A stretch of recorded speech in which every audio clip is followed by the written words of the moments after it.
নমস্কাৰ প্ৰয়াসলৈ স্বাগতম জনাইছো আজি আমি কথা পাতিবলগীয়া টপিকটো হ'ল নিউজ হিষ্ট্ৰীৰ কেইটামান গুৰুত্বপূৰ্ণ কথা লৈ আজি আমি এই ভিডিঅ'টি নিৰ্মাণ কৰিছো নিউজ কাক কয় হেয়া আমি সকলোৱে নিশ্চয় জানো বৰ্তমান সময়ত ঘটি থকা যিকোনো ঘটনা বা পৰিঘটনাৰ তথ্য প্ৰচাৰ কৰাকে নিউজ বুলি কোৱা হয় আৰু এই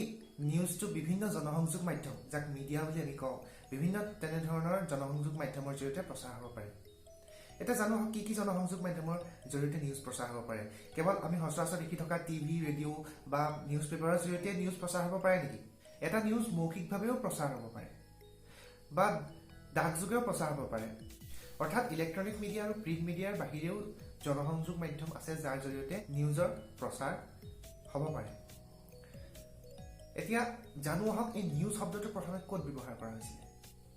চাওক নিউজ শব্দটো প্ৰথমে ব্যৱহাৰ কৰা হৈছিল ইউৰোপত আৰু এই নিউজ শব্দটো আহিছে নিউৰ পৰা প্ৰথমতে মানুহবিলাকে নিউজ বুলি কোৱা নাছিলে প্ৰথমতে কৈছিলে নিউ বা নিউ থিংছ ঠিক আছে এই নিউ বা নিউ থিংছ মানে নতুন কথা বা নতুন ঘটনাবিলাকৰ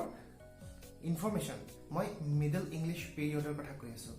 এই নিউৰ পৰা যে নিউজ হ'ল এইটো আকৌ এটা ফ্ৰেঞ্চ শব্দৰ পৰা ইনস্পায়াৰ হৈছে সেই শব্দটো হৈছে নভিঅ NOUVEAU নভিঅ মানে হৈছে নিউ ঠিক আছে আৰু এই নভিঅটো যেতিয়া প্লুৰেল ফেমিনিন ফৰ্ম নভেলাইজ কৰি দিয়া হ'ল ই এটা নাউন হৈ গ'ল আৰু এই নভেলাইজ মানে হৈছে নিউ আছিলে এটা এডজেক্টিভ যেনেকৈ ফ্ৰেঞ্চ শব্দ নভিঅ এটা এডজেক্টিভ কিন্তু নিউৰ পৰা যেতিয়া নিউজ কৰি দিয়া হ'ল এই নিউজটো এটা নাউন হৈ গ'ল ঠিক আছে গতিকে এনেদৰে নিউজ শব্দটোৰ উৎপত্তি হ'ল কিন্তু আৰু এটা ইণ্টাৰেষ্টিং কথা এই যে নিউজ শব্দটো মিডল ইংলিছতহে আহিছে ঠিক আছে তাৰ আগত নিউ বা নিউ থিংছ আছিলে কিন্তু তাৰো আগত অৰ্থাৎ 14 শতিকাৰ আগত ঠিক আছে তেতিয়া কি হৈছিলে নিউ ব্যৱহাৰ কৰা নাছিলে নিউ থিংছ বা নিউ একো ব্যৱহাৰ কৰা নাছিলে তেতিয়া আছিলে টাইডিংছ বুলি এটা শব্দ ইংৰাজসকলে কি কৰিছিলে তেতিয়া টাইডিংছ বুলি এটা শব্দ ব্যৱহাৰ কৰিছিলে নিউজ বুজাবলৈ আগৰ দিনত নিউজবিলাক কেনেদৰে প্ৰচাৰ হৈছিলে সেইটো এটা খুব ইণ্টাৰেষ্টিং কথা হ'ব নিউজবিলাক তেতিয়া প্ৰচাৰ হ'বলৈতো ইলেক্ট্ৰনিক মিডিয়া প্ৰিণ্ট মিডিয়া একো নাছিলে গতিকে নিউজবিলাক কেনেকৈ গৈছিলে এই নিউজবিলাক গৈছিলে বেছিভাগ মানুহৰ মুখে মুখে যিবিলাক ট্ৰেভেলাৰ থাকে গোটেই পৃথিৱীখন যেতিয়া ভ্ৰমি ফুৰিছিলে আপোনালোকে জানেই যে বিভিন্ন মানুহে জাহাজে ভ্ৰমণ কৰি বিভিন্ন দেশ তেতিয়া আৱিষ্কাৰ কৰিছিলে সেই সময়ত খুব কলনাইজেশ্যন হৈছিলে ঠিক আছে গতিকে সেই ট্ৰেভেলাৰবিলাকৰ মুখে মুখে নিউজবিলাক প্ৰচলন হৈছিলে বেছিভাগ পৃথিৱীৰ ইটো কোণৰ পৰা সিটো কোণৰ খবৰবিলাক এই ট্ৰেভেলাৰবিলাকৰ জৰিয়তে পাইছিলে বেছিকৈ আৰু যিবিলাক সন্যাসী আছিলে যাক আমি ইংৰাজীত মংক বুলি কওঁ তেওঁলোকো ইঠাইৰ পৰা সিঠাইলৈ ঘূৰি ফুৰে গতিকে তেওঁলোকৰ মুখে মুখেও নিউজবিলাক প্ৰচলন হৈছিলে তাৰপিছত টাউন ক্ৰায়াৰবিলাকে এটা গুৰুত্বপূৰ্ণ ভূমিকা পালন কৰিছিলে এই যে টাউন ক্ৰায়াৰবিলাক এইবিলাকক ৰজাই নিয়োগ কৰিছিলে টাউন ক্ৰায়াৰবিলাকৰ কামেই হৈছে তেওঁলোকে বিভিন্ন ঠাইত গৈ বিভিন্ন ধৰণৰ নিউজবিলাক প্ৰচাৰ কৰা অৰ্থাৎ তেওঁলোকক যদি কিবা ৰজাই এটা নিউজ তেওঁলোকৰ দেশখনত প্ৰচাৰ কৰিবলৈ দিয়ে তেওঁলোকে এটা নিৰ্দিষ্ট জেগালৈ যাব আৰু সেই জেগাত মানুহবিলাকক গোট খুৱাই তেওঁলোকে চিঞৰি সেই নিউজটো শুনাই দিব তেওঁলোকক এইটো তেওঁলোকৰ জবেই আছিলে আনহাতে ভিয়েটনাম আৰু ভাৰতৰ খাচী সম্প্ৰদায়ৰ ৰজাবিলাকে প্ৰথমে দূত নিয়োগ কৰা দেখিবলৈ পোৱা গৈছিলে আৰু যেতিয়া তাৰ পিছৰ পৰ্যায়লৈ চোৱা যায় অৰ্থাৎ 1700 শতিকাত তেতিয়া চৰকাৰী ঘোষণাপত্ৰ আৰু ৰাজাজ্ঞাৰ প্ৰচলন হৈছিলে চৰকাৰী ঘোষণাপত্ৰ মানে অফিচিয়েল গভৰ্ণমেণ্ট বুলেটিনছ আৰু ৰাজাজ্ঞা যাক ইংৰাজীত এডিক্টছ বুলি কোৱা হয় সেইবিলাকৰ প্ৰচলন হৈছিলে তাৰপিছত পোষ্টেল ছাৰ্ভিচবিলাকৰ লাহে লাহে উত্থান হ'বলৈ আৰম্ভ কৰিলে গতিকে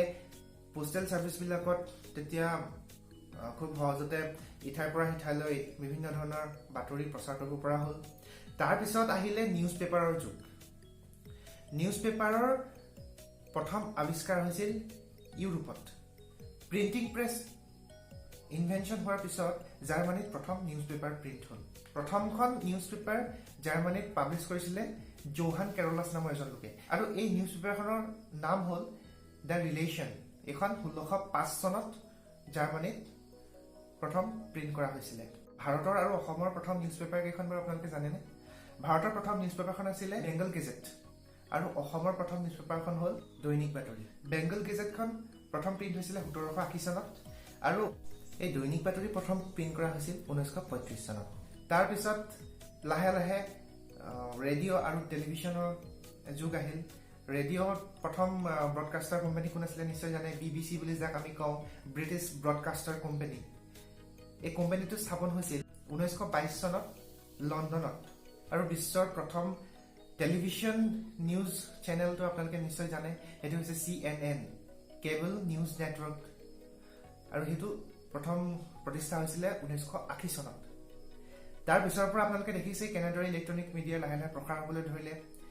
ইণ্টাৰনেটৰ আৱিষ্কাৰ হ'ল ইণ্টাৰনেটৰ আৱিষ্কাৰ হোৱাৰ লগে লগে এটা ৰিভলিউচনৰ সৃষ্টি হ'ল আৰু তাৰ ফলত নিউজে বহুত বেছিকৈ গ্ৰ' কৰিবলৈ ধৰিলে আৰু এতিয়া এনেকুৱা হৈছে যে নিউজৰ চেনেলবিলাকৰ মাজত কম্পিটিশ্যন বহুত বেছি হৈ গৈছে গতিকে ভিডিঅ'টিৰ পৰা নিশ্চয় অনুমান কৰিব পাৰিলে যে নিউজে কোনটো অৱস্থাৰ পৰা এতিয়ালৈকে কেনেদৰে গ্ৰ' কৰিবলৈ সক্ষম হৈছে অৰ্থাৎ কেনেদৰে নিউজৰ বিকাশ ঘটি বৰ্তমানৰ পৰ্যায় পাইছে যদি ভিডিঅ'টি ভাল পালে তেতিয়াহ'লে লাইক কৰিব কমেণ্ট কৰিব শ্বেয়াৰ কৰিবলৈ নাপাহৰিব আৰু আপুনি যদি চেনেলটো প্ৰথম চাইছে তেতিয়াহ'লে ছাবস্ক্ৰাইব কৰিবলৈ নাপাহৰিব ধন্যবাদ